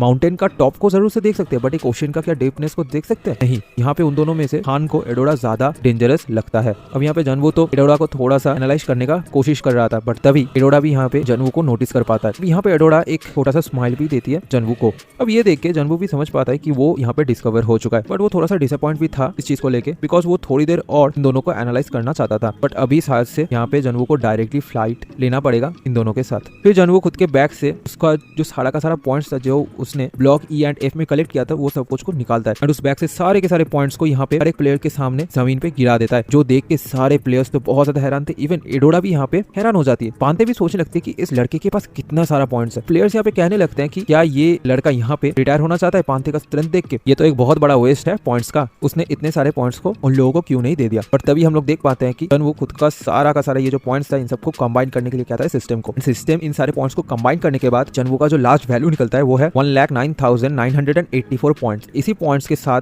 जनवू ट्यूटोरियल प्लेयर बोर्ड का टॉप रैंकिंग प्लेयर बन जाता है। जो देखे इवन एडोरा भी हैरान हो जाती है। अब यहाँ पे बाकी जितने सारे प्लेयर्स थे वो लोग तो यहाँ पे कहने लगते कि ये तो इम्पॉसिबल है बिकॉज ट्यूटोरियल स्टार्ट होने के बाद ऐसा पहली बार हुआ है जब एडोरा एंड पांथे के अलावा कोई और ने टॉप रैंकिंग पॉट को ले लिया है। तभी जनवू खुद का जो स्वॉर्ड है उसे बाहर निकालता है। ये स्वॉर्ड बहुत ज्यादा पावरफुल था। जनवू इस स्वॉर्ड के कुछ ही मूव को यूज करते ही स्वॉर्ड के अंदर से बहुत सारे मैजिकल एनर्जीज बाहर निकलने लगता है जो बाकी सारे प्लेयर्स भी महसूस कर पाते हैं। जब जनवू इस स्वॉर्ड को स्विंग कर रहा था तो इससे बहुत बड़े बड़े गस्ट ऑफ विंड्स क्रिएट हो रहा था। तभी ये वेपन को देख के तो बाकी सारे प्लेयर्स बहुत ज्यादा हैरान हो जाते हैं। वो लोग सोचने लगते हैं कि इस टावर पे इस जैसा वेपन भी क्या ट्यूटोरियल राउंड पे मिलता है, उन लोगों को भी ये वेपन चाहिए। तभी सारे के सारे प्लेयर्स के बीच में एक लालच जग जाता है। यहाँ पे वो सब जनवू के अगेंस्ट में चले आते हैं। वो लोग सोचने लगते हैं कि यहाँ पे जनवू तो एक सोलो प्लेयर है, उनके पास इतने सारे लोग हैं, तो यहाँ पे अगर वो सबके सब मिलकर जनवू को हराए एंड उस शॉट को ले ले तो यहाँ पे उस शॉट का जो प्राइस रहेगा वो एक दूसरे के साथ डिस्ट्रीब्यूट कर लेंगे जिससे उनका भी रैंकिंग बढ़ जाएगा। एंड वैसे भी यहाँ पे एडोरा एंड पांथे को भी जनवू को टारगेट करना है। इतने सारे प्लेयर्स को तो जनवू अकेले संभाल नहीं पाएगा बिकॉज वो एक सोलो रैंकिंग प्लेयर है एंड उसके साथ साथ उसके पीछे सपोर्ट देने वाला कोई भी नहीं है। इवन तो अगर जनवू का स्ट्रेंथ बहुत ज्यादा भी होता है फिर भी इतने सारे लोगों के पावर से जनवू को मारना कोई बड़ी बात नहीं होगा उन लोगों के लिए। तो यहाँ पे वो सब के सब जनवू को मारने के लिए उसके अगेंस्ट में चले जाते हैं।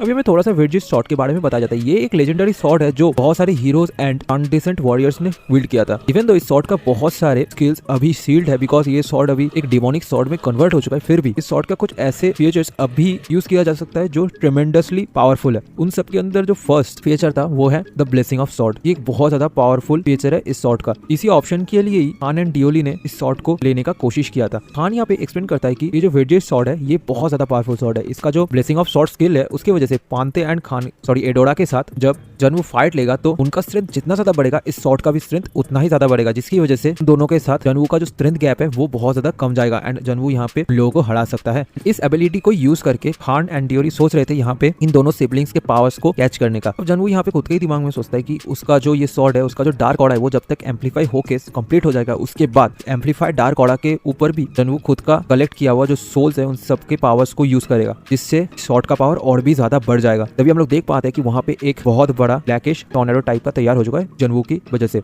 खुद के शॉट को रेडी करने के बाद जनवू डायरेक्टली बाकी बचे हुए प्लेयर्स के ऊपर अटैक कर देता है और जनवू को इस तरीके से आते हुए देखे तो वो लोग बहुत ज्यादा डर जाते हैं। बट यहाँ पे जनवू खुद के शॉट से सिर्फ और सिर्फ एक ही स्विंग करता है जिससे बहुत ज्यादा धूल मिट्टी उड़ने लगता है। कुछ प्लेयर्स यहाँ पे बच गए थे। वो लोग सोचने लगते हैं कि यहाँ पे जनवू का ताकत इतना ज्यादा स्ट्रॉन्ग नहीं है कि उन्होंने ताकत के थ्रू इंजरी मिल सके। पर जब वो खुद के सामने की ओर देखता है तो देख पाता है उसके सामने जितने सारे प्लेयर्स थे वो सब के सब उस एक ही स्ट्राइक से मारे गए थे। वो तो यहाँ पे जनवू के इतने ज्यादा स्ट्रेंथ को देख के बहुत ज्यादा डर जाता है। यहाँ पे जनवू भी उसके दिमाग में सोचता है कि खान एंड डियोली ने शायद से इसी पावर के बारे में बात की, बट उनको शायद से नहीं पता कि शॉट का एक हिडन पावर भी है। ये शॉट जिन सारे प्लेयर्स के ऊपर लगता है उन सबके सबको एक कर्स दे देता है, जिसकी वजह से ये कर्स उन सारे इन्फेक्टेड लोगों के साथ साथ जो सारे लोग अभी तक इस अटैक के दायरे में नहीं आए थे उन सब के ऊपर भी चला जाता है। तो उन सब का जो शील्ड एंड डिफेंसेस है वो सब कुछ बहुत ज्यादा लो हो जाता है। मतलब ये एक डिबफ इफेक्ट की तरह काम करता है। करता है। हम लोग देख पाते कि यहाँ पे बाकी जितने सारे सोल्जर्स थे उन सब के ऊपर इस शॉट का जो एबिलिटी है ये काम कर जाता है। तभी जनवू बाकी बचे हुए प्लेयर्स के ऊपर भी खुद के शॉट के साथ अटैक कर देता है एंड यहाँ पे सारे के सारे प्लेयर्स को भी मार देता है। अब इन सारे प्लेयर्स को मारने के बाद जनवू का टारगेट था एडोरा, और तभी हम लोग देख पाते हैं कि वहाँ पे एडोरा के सामने पांथे आ जाता है। अब पांथे तो यहाँ पे जनवू का ये स्ट्रेंथ देख के बहुत ज्यादा खुश था एंड वो बहुत ज्यादा एक्साइटेड था बिकॉज आज उसे एक वर्दी ओपोनेंट मिला है जिससे वो खुद के फुल स्ट्रेंथ को यूज कर सकता है। तभी पांथे खुद के सिस्टर का परमिशन मांगते इस फाइट में जाने के लिए। उसका सिस्टर भी कहता है कि पांथे यहाँ पे क्या कर रहा है, बिकॉज इससे पहले तो कभी भी पांथे ने उसके पास से कोई भी परमिशन नहीं मांगा था, बट यहाँ पे आज ऐसे यूडोरा पांथे के इस डिसीजन के ऊपर नैग नहीं करेगा। यहाँ पे वो फाइट कर सकता है इस लड़के के साथ। तभी पांथे तो यहाँ पे रेडी हो जाता है जनवू के साथ फाइट करने के लिए, बट तभी यहाँ पे एडोरा पांथे को उसका सारा का सारा पॉइंट्स उसे दे देने के लिए कहता है, जो पांथे दे भी देता है खुद के सिस्टर को। अब इतने सारे पॉइंट्स को पकड़ने के बाद एडोरा का टोटल पॉइंट हो चुका है 1,20,230 पॉइंट्स, मतलब वो अभी टॉप रैंकिंग में चला गया है। बाकी जितने बचे कुछ प्लेयर्स थे वो तो सोचने लगते कि यहाँ पे पांथे ने ये क्या किया, उसने खुद के सिस्टर को उसका सारा का सारा पॉइंट दे दिया, ये तो एक हेफ्टी अमाउंट ऑफ पॉइंट है एंड इन सारे पॉइंट्स को कलेक्ट करने में पांथे का तो जान ही निकल गया होगा। तभी पांथे यहाँ पे उन लोगों को कहता है कि वो लोग क्या बेवकूफ हैं, वो लोग क्यों उनके साथ उन दोनों को कंपेयर कर रहे हैं, वो लोग एक अलग टाइप के प्लेयर्स है, सो उन जैसे इडियट्स के साथ कंपैरिजन करना बंद कर दे वो लोग। अब इन सारे पॉइंट्स को देने के बाद पांथे तो रेडी था जनवू के साथ फाइट करने के लिए। अब जनवू को यहाँ पे पता था कि हॉर्न ट्राइब के अंदर जो क्योंगराम फैमिली है उनको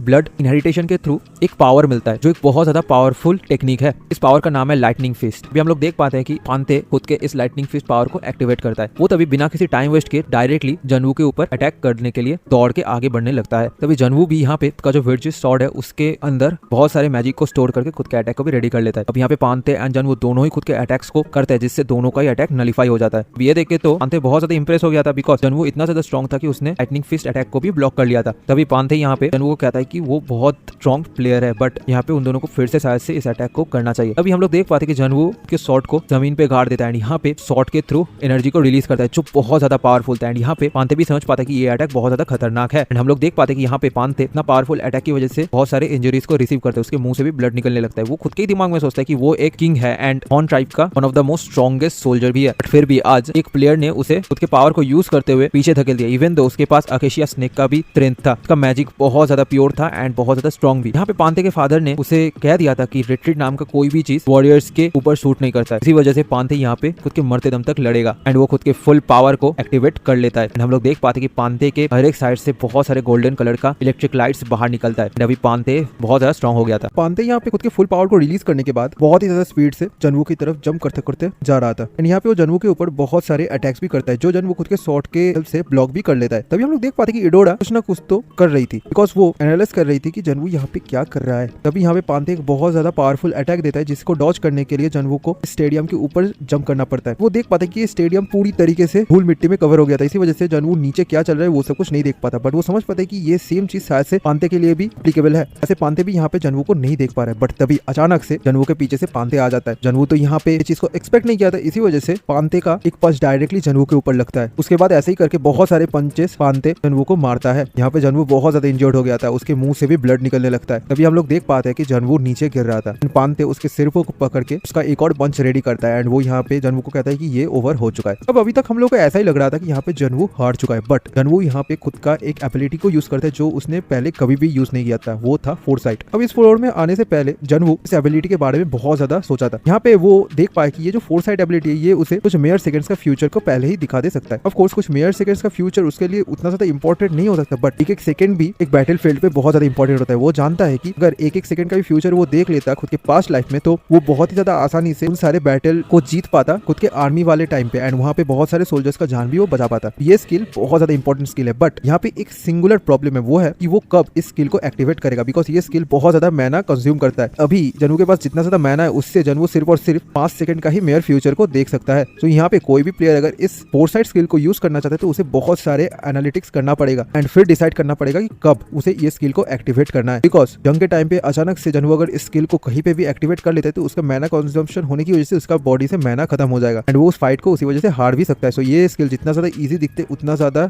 इजी नहीं है यूज करने के टाइम पे, बट जनवू ने यहाँ पे एक छोटा सा गैम्बल लिया था एंड हम लोग देख पाते हैं कि वो गैम्बल सक्सेसफुल भी होता है बिकॉज जनवू कुछ सेकंड्स पहले चला जाता है जहाँ पे वो पांथे का जो स्ट्राइक था वो खुद के शॉट के साथ ब्लॉक किया था एंड यहाँ पे अभी उसे कुछ सेकंड्स का फ्यूचर के बारे में पता है। इसी वजह से जब पांथे फिर से वही स्ट्राइक को करके जनवू के पीछे चला आता है तो यहाँ पे जनवू खुद के ड्रैगन आई उसके साथ साथ बाकी जितने सारे स्किल्स है उन सबको एक्टिवेट कर लेता है जिससे वो पांथे का जो अटैक था उससे बच जाता है एंड यहाँ पे पांथे के हाथ को पकड़ लेता है एंड उसके बाद पांथे जब जनवू के ऊपर एक और पंच मारने जाता है तो जनवू उस पंच को भी बहुत बहुत ही इजीली डॉच कर लेता है एंड उसके बाद खुद के शॉट के हेल्प से पांथे के ऊपर बहुत सारे स्ट्राइक देता है, जिसकी वजह से पांथे वहीं पे हार जाता है। अभी जनवू का जो नेक्स्ट टारगेट था वो था एडोरा। वो खुद के फोर साइड को यूज करके एक और फ्यूचर भी देखा था। वो वहां पे देखा था कि एडोरा को उसने एक स्ट्राइक दिया जाए, जिसकी वजह से ब्लड लॉस से एडोरा भी हार गई थी। यहाँ पे वो खुद के डैगर को यूज करते हुए एडोरा के ऊपर अटैक करती है, बट एडोरा यहाँ पे खुद के शॉट के हेल्प से जनवू का जो अटैक था उसे ब्लॉक कर लेता है। वो जो डैगर था वो कहीं और हट जाता है एंड यहाँ पे जनवू भी समझ नहीं पा रहा था कि उसका जो ये फोर साइड था वो क्यों फेल हुआ, क्यों यहाँ पे एक अलग फ्यूचर उसे दिखाई दे रहा है। तब यहाँ पे वो थोड़ा सा और एडोरा की तरफ देखता है तो वो समझ पाता है कि एडोरा जो चीज छुपा रहा है वो उसके फोर साइड को देख पाता है। इसी वजह से एडोरा ने जनवू के इस अटैक को ब्लॉक कर लिया था। तभी जनवू डायरेक्टली एडोरा के ऊपर अटैक करता है, बट एडोरा खुद के शॉट के हेल्प से उन सारे अटैक्स को ब्लॉक कर लेती है एंड यहाँ पे एडोरा खुद के शॉट के थ्रू बहुत बड़ा स्ट्राइक देती है, जो स्ट्राइक बहुत ज्यादा पावरफुल था। इसकी वजह से जनवू थोड़ा सा पीछे जाके खड़ा हो जाता है। यहाँ पे एडोरा जनवू को कहता है कि वो बहुत ज्यादा स्ट्रॉन्ग प्लेयर है, सच में बहुत स्ट्रॉन्ग प्लेयर। अब जनवू भी यहाँ पे समझ पाता है कि उसका जो फोर साइड था वो एडोरा का उस हिडन एबिलिटी की वजह से डिस्कवर हो चुका था, इसलिए उसका जो लास्ट अटैक था वो फेल हो गया।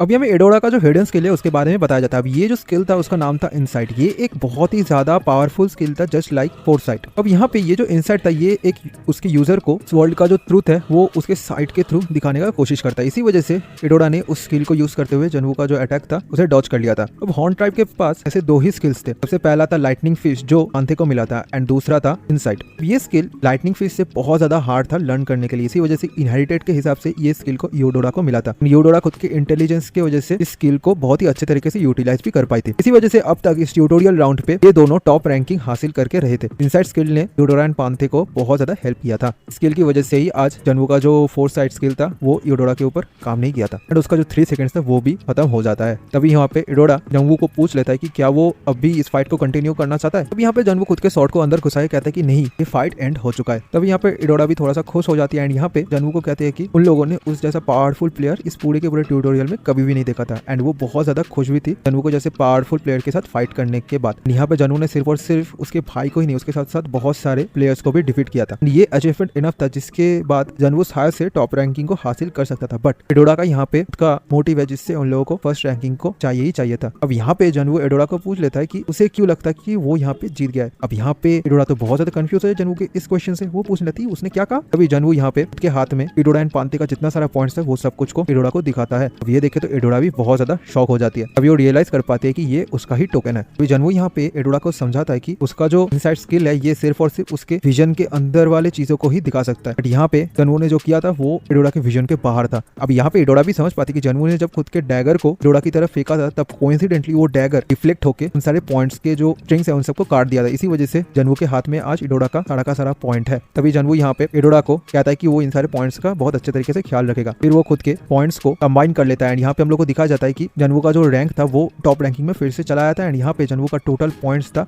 5,10,000 पॉइंट्स, जो देख के सारे प्लेयर्स तो बहुत ज्यादा हैरान हो जाते हैं। वो यहाँ पे कहने लगते कि इवन दो जनवू अगर यहाँ पे एडोरा एंड पांथे का पॉइंट्स नहीं लेता वो फिर भी टॉप रैंकिंग में ही रहता, बट यहाँ पे जनवू एक मॉन्स्टर है जो पूरे के पूरे कंपटीशन में एक मोनोपोलाइज सिचुएशन क्रिएट कर दिया है। तभी जनवू यहाँ पे खुद के शुनपो स्किल को यूज करते हैं, बहुत ज्यादा स्पीड से वहां से निकल जाता है। अब यहाँ पे एडोरा जनवू के साथ थोड़ा सा बात करने का कोशिश करते हैं, बट जनवू उससे पहले ही वहां से भाग जाता है। अब एडोरा यहाँ पे समझ पाती है कि उन दोनों का ये पहला डिफीट है इस ट्यूटोरियल राउंड पे, बट ये बहुत ज्यादा मेजर डिफीट है लोगों के लिए। अभी हम लोग देख पाते हैं कि यहाँ पे एडोरा थोड़ा सा गुस्सा होती है, बट उसके बाद वो शर्माने लगती है एंड वो जनवू को कूल भी कहती है। तभी हम लोग देख पाते हैं कि जो ट्यूटोरियल राउंड का टाइमर था वो धीरे धीरे खत्म हो रहा है एंड यहाँ पे जनवू कोई एक एरिया पे जाके बैठा हुआ था। वो यहाँ पे थोड़ा सा टाइम पास करता है, फिर अचानक से जनवू कहीं पे टेलीपोर्ट हो जाता है एंड वो यहाँ पे देख पाता है कि वो बहुत सारे प्लेयर्स के बीच में खड़ा हुआ है। कुछ प्लेयर्स तो यहाँ पे जनवू को पहचान लिए थे, बट जनवू यहाँ पे सोचने लगता है कि वो अगर ब्लॉक जी में नहीं जाता तो उसके ऊपर इतने सारे अटेंशन नहीं आता, बट उसको अभी ज़्यूस की को हासिल करना है। इसी वजह से ब्लॉक जी पे जाना उसके लिए बहुत ज्यादा इंपॉर्टेंट था। अब इसके बाद जनवू का मेन 2 ही टारगेट था इस टावर में। सबसे पहला था वो आर्टिया क्लैन का जो हाउस है वहां पे जाना चाहता था एंड उसका जो दूसरा टारगेट था वो था ओलंपस में जाना, जहाँ पे जो पास्ट के गॉड्स थे वो खुद के वेपन्स को स्टोर करके रखे थे। इस ओलंपस में जाने के लिए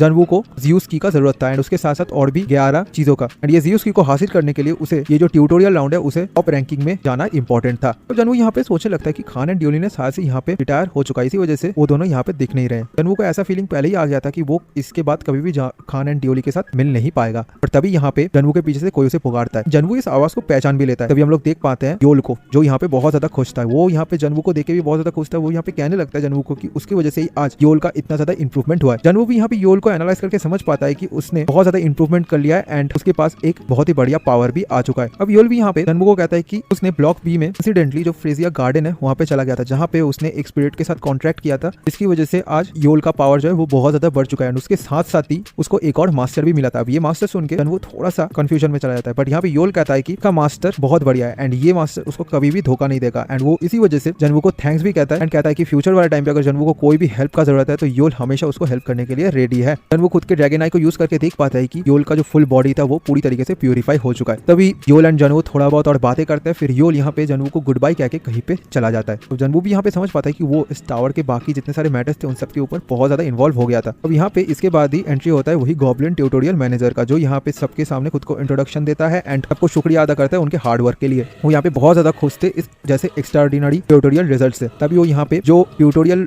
प्लेयर बोर्ड है उसे दिखा देता है, जो देख के सारे प्लेयर्स तो बहुत ज्यादा हैरान हो जाते हैं, बिकॉज वो जान पाते कि जन्वू एक ऐसा प्लेयर है जिसने 5,10,000 पॉइंट लेके फर्स्ट पोजीशन में चला गया है। वही एकमात्र ऐसा प्लेयर है जो हॉर्न ट्राइब के दोनों सिबलिंग्स को भी हरा दिया था ब्लॉक जी में जाके। तभी हम लोग देख पाते कि वहाँ पे पांथे एंड इडोरा भी आ जाती है। अब यहाँ पे पांथे तो बहुत ज्यादा गुस्सा था, बट इडोरा यहाँ पे थोड़ा सा खुश होकर जन्वू को कांग्रेचुलेट करती है। जन्वू यहाँ पे इडोरा के लिप्स को पढ़ लेती है, वो समझ पाती है कि यहाँ पे इडोरा ने कांग्रेचुलेट किया। वो फिर खुद के ड्रैगन आई को यूज करके देखती है कि इडोरा के अंदर कोई भी इल इंटेंशन नहीं है जन्वू को लेके। इसका मतलब उसने जो कांग्रेचुलेट किया है वो बहुत ज्यादा सिंसियरली किया है, बट जन्वू यहाँ पे सोचने लगता है कि इडोरा यहाँ पे इतना ज्यादा सिंसियरली उसे कांग्रेचुलेट क्यों कर रहा है। अब यहाँ पे जो मैनेजर था वो कहता है कि जो फर्स्ट रैंकिंग प्लेयर था वो 5,10,000 पॉइंट से भी ज्यादा पॉइंट्स को अचीव किया है। यहाँ पे टावर के हिस्ट्री में वो एक ऐसा पहला प्लेयर है जो इतने सारे पॉइंट्स को ट्यूटोरियल राउंड पे कलेक्ट किया था। अभी हम लोग को दिखाया जाता है कि जन्वू के सामने एक विंडो ओपन होता है, जहाँ पे उस लिखा हुआ होता है कि वो क्या खुद के नाम को टावर का जो हॉल ऑफ फेम है वहाँ पे स्टोर करके रखना चाहता है, बिकॉज एक बहुत ज्यादा ऑनरेबल चीज है। कोई भी अगर खुद के नाम को हॉल ऑफ फेम में स्टोर करके रखता है तो वो उसके लिए one of the most biggest achievement कहलाया।